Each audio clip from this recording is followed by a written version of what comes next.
40 minutes of pure bliss, horror, and gore. Terrifier 2 is here. We're going to jump into that. I should got a movie poster. Yeah, I like it. Please, you can use it. Yes, it is. Yeah. It is. But I got to start like in the Sound of Music at the very beginning. Where did it all begin for you in movies? Was it something you watched on your parents' television, VHS tapes? Where did it all begin? I think my real love, because I had watched movies before, but my real love for movies started with Who Framed Roger Rabbit. It's like, because there was a whole behind-the-scenes documentary they did on TV about how they made the movie, and I was really fascinated about how movies were made. I'm like, God, that sounds like that would be a fun job to have one day.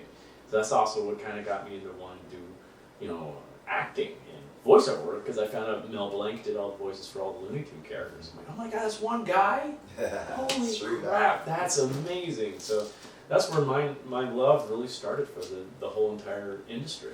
Oh, he was 38 years old now. Yes, 38 years old. And this movie's brand new to me. What about you? Oh man, I was just telling Chris, I thought he knew, but my mother literally named me after The Omen. And she was a huge horror fan and obsessed with that name. And I've known about that since I'm 3 years old.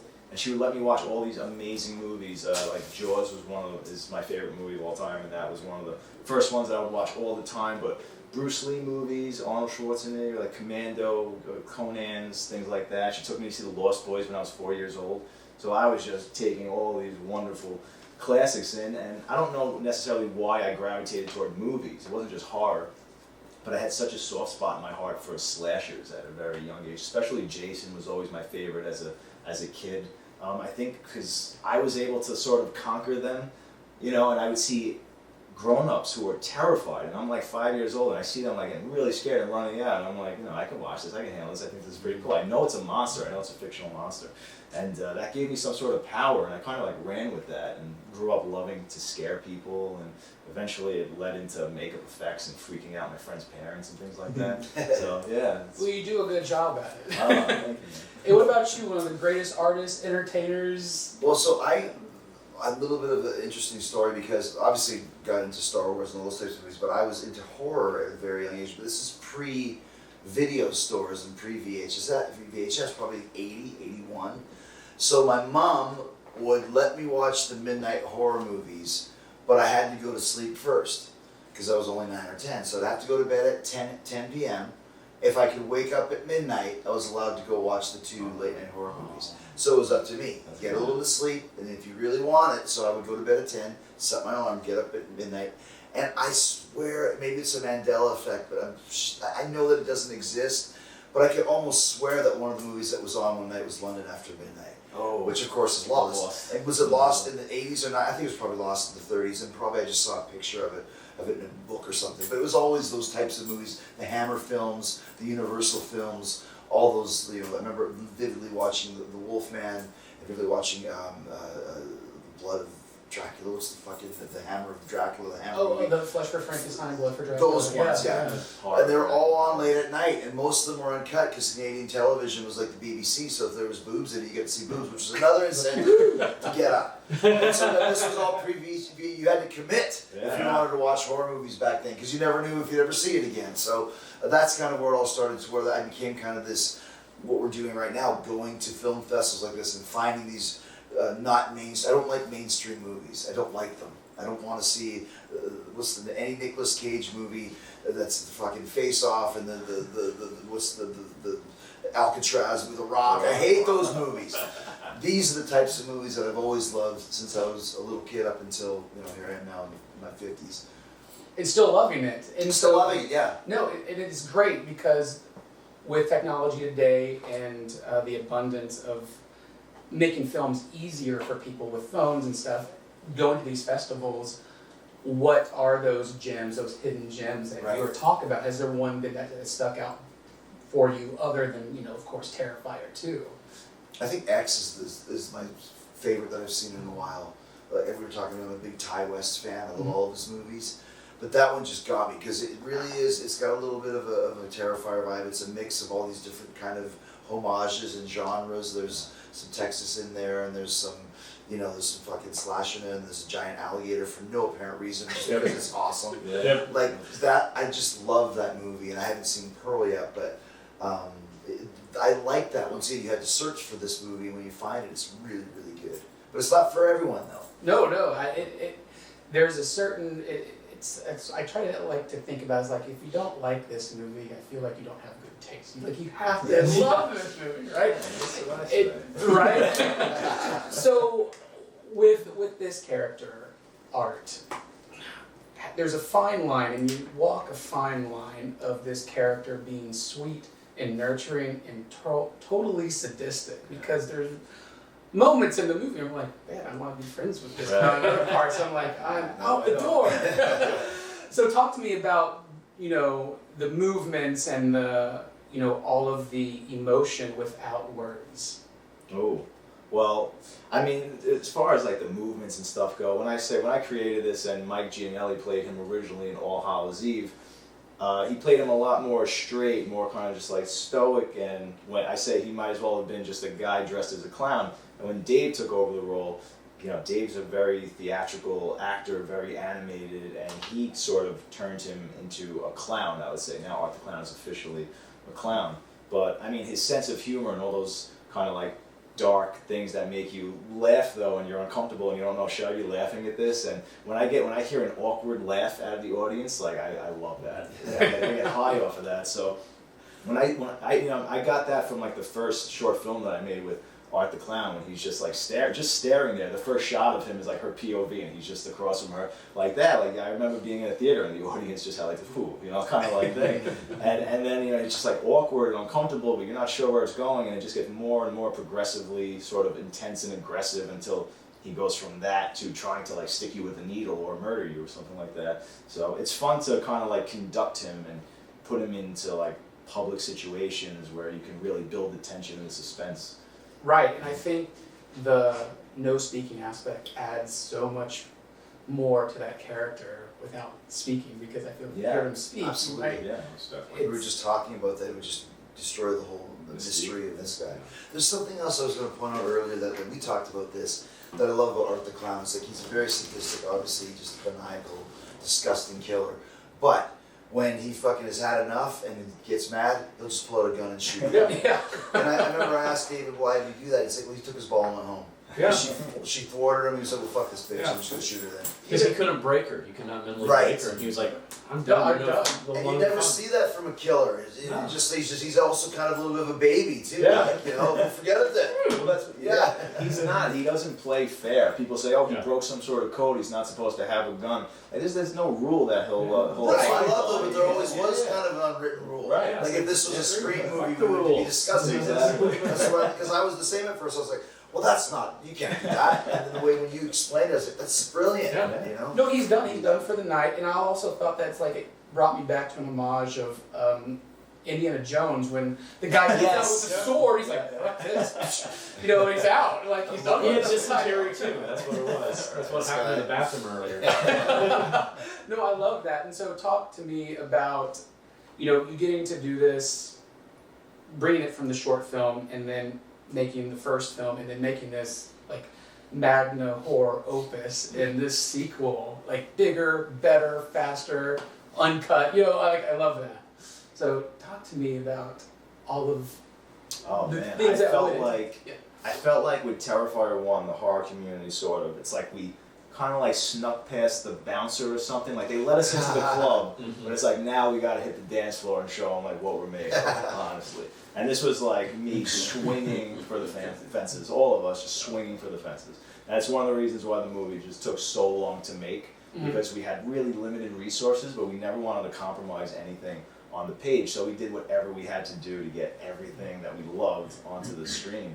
And it's just, as you saw the movie, it's just a much bigger, it's like 5 times bigger than part 1. Right, and with Art and his toys, his mass amounts of toys, like a Santa sack of greatness. Was there any is there any like toy or weapon that you would want to see Art use in the future that he hasn't yet? Because I feel he's gone through so many. God. There's some yeah. Oh my gosh. I remember while you're thinking, my producer for the hacksaw scene in part 1 said, recommended that we use a chainsaw, and I said it's absolutely sacrilegious. We cannot use Leatherface's weapon. And I think that would be really cool for him to use a chainsaw at some point, but that is.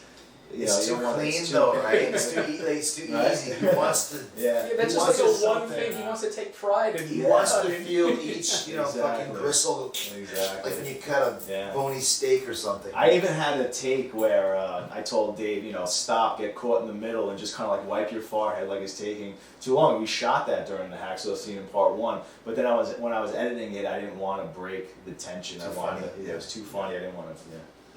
I think I like seeing him use non-conventional types of weapons. Like a great example is that's like his version of the Cat o' Nine Tails, which got all the different blades and everything. Like he made it himself. Yeah, he used the human hair from his victims to make the different ropes and everything on it. So that's something I love about him. But so I like to see him use things that you don't typically see a slasher use. So I think a spork would be really just a spork. Long time. You can do some nasty damage with that. Get a spork and a chalkboard.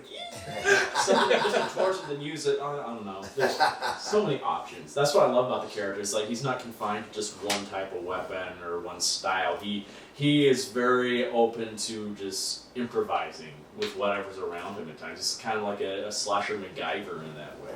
It's like, this here on the like a table leg, and let's put some sharp instruments. And now I got a new weapon. It's just he just cobbles things together, and it's very fun in that way because you just never know what is going to come out of that bag.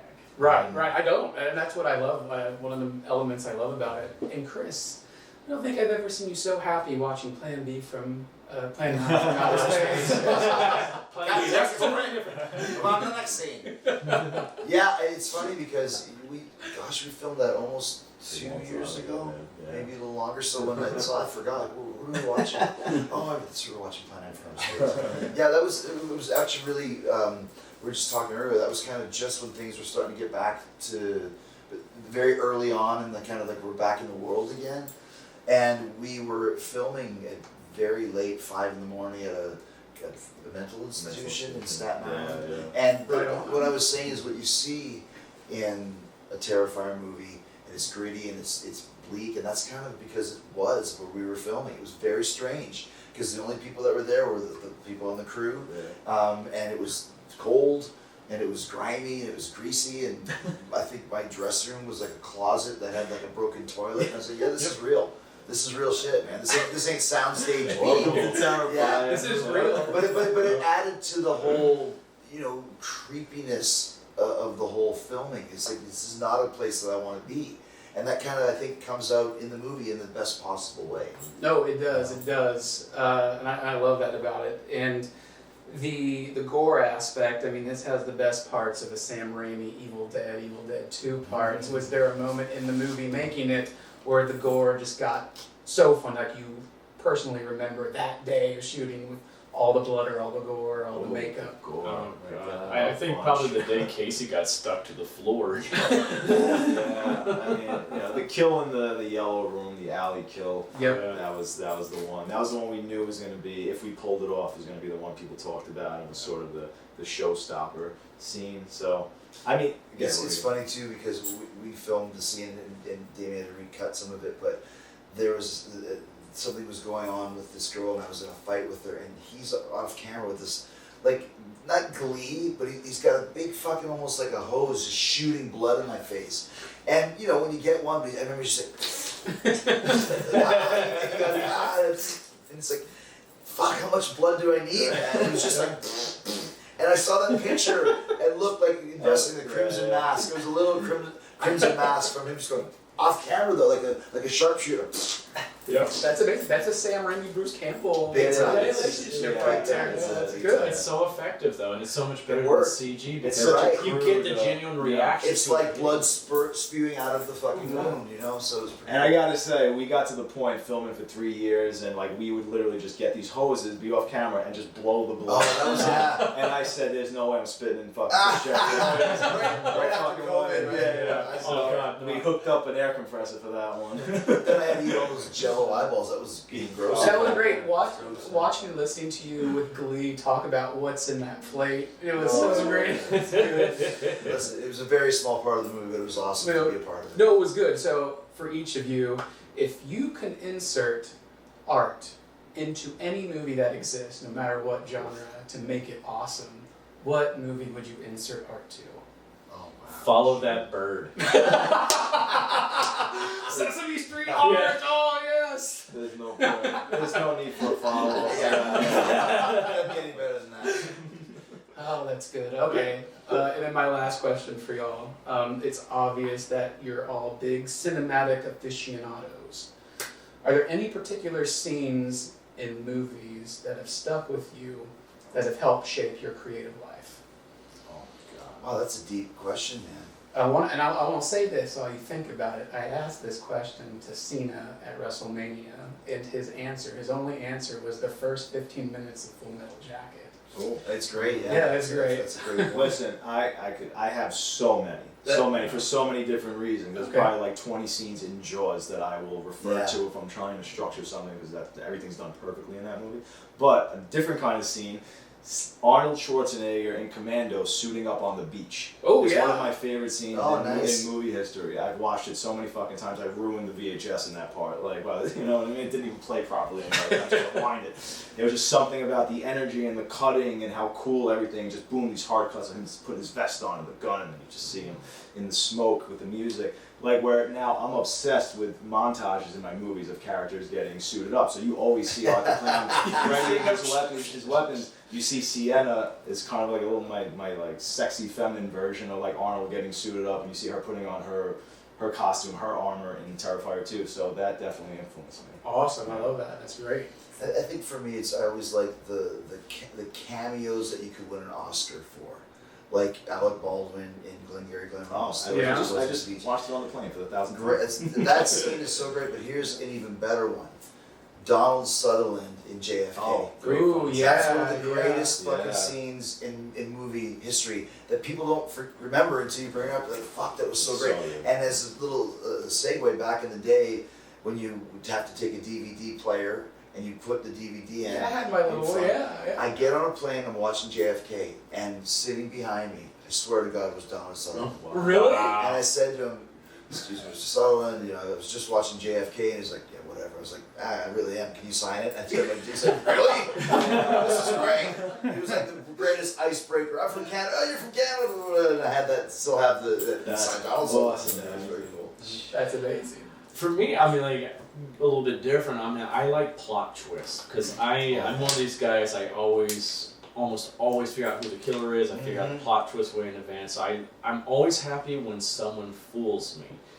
And probably one of my favorite plot twists of all time was in Saw. Because I was already enjoying the movie. But when that happened, when he got up off the ground, I had to leave the room. I was like, holy I still get this chills is when that amazing. happens. I'm like, I love those type of moments in Yeah. movies where you just don't see it coming and something unexpected happens. And we have, I think, a moment like that in Terrifier 2 with one of the kills where it's just like, it just happens. Right. And it's like one of those things you don't expect. So I love unexpected moments like that, especially a good plot twist with that. I knew God, that's such a good a one. girl, a friend of mine, when Saw came out, and she was high during that movie. She literally, when he got up, she literally was so freaked out by that she ran out of the theater. That's and good. threw up. That's great. Threw up. Yeah. It's commonplace, but still Kaiser Soze is still the yeah. best. That's Like, so that's the good. best. Yeah, That that's fucking good. walk, the Spacey's walk, or just like, oh my gosh, you don't get it to the Yeah. last. Oh, it's so good. Unfortunately, I knew about that twist before I saw it. Did So you? I was just like, oh man, but still such a great And movie. the delivery of the montage of him talking and seeing all the When things you on the go wall, back. and then you're just like, wait. And I'm not saying this because I'm trying to be cool, but Sixth Sense, I got it right away because the beginning scene when Bruce is talking to the mom and the kid, and none of them are interacting. They're just, he's talking. This one he's talking, that one. I said, I bet you he's the fucking ghost. Well, because the camera closes up in on him as Haley Joel Osment is saying, like, they don't know they're dead. And it's But just then when you go back and watch it knowing that it's him, it feels so many little fucking So seeds the second planted. time watching the movie's more fun. Exactly, because now you know it's You pick it up on all the little things he did. That was ruined for me. I will never get to experience the Sixth Sense the way it should be. Dang it. That's a shame. And it's funny because of all these unexpected moments or these twists. I think the ultimate twist had a movie with your co-star Felissa Rose. Oh yeah. Sleepaway Camp. Sleep- One of the oh, yeah. ultimate. I'm sure Ed Knight saw that and was like, I need to make a twist in my movie. Legal dick expert. Over Yeah, right. Awesome. Well, thank you so much, Terrifier 2. Great job. I wish the best. I can't wait to watch it again, and I'm gonna just put people in front of that. It's like we're gonna watch it. Yes, thank you. Thank you so much. Thanks, buddy. Thank you. So, did you figure out what you're dressing up as tomorrow? He wants to dress up as a real guy who murdered 9 people last year. Oh, you're not doing that. It's just a costume.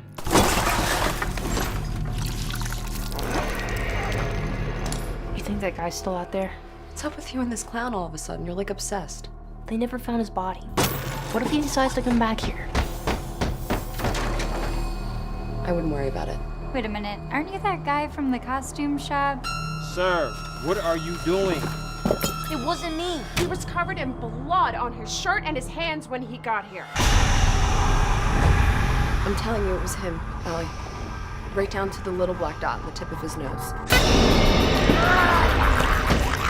You're really weird, you know that? I believe him. About what? Something really bad's gonna happen tonight. No, I know when Jonathan's lying, okay? I could hear it in his voice. Something's wrong. Look, we're gonna have fun. Stress-free environment. Yep. Speaking of surprises, kids, we have a very special guest with us today, all the way from Miles County. Please welcome Art the Clown.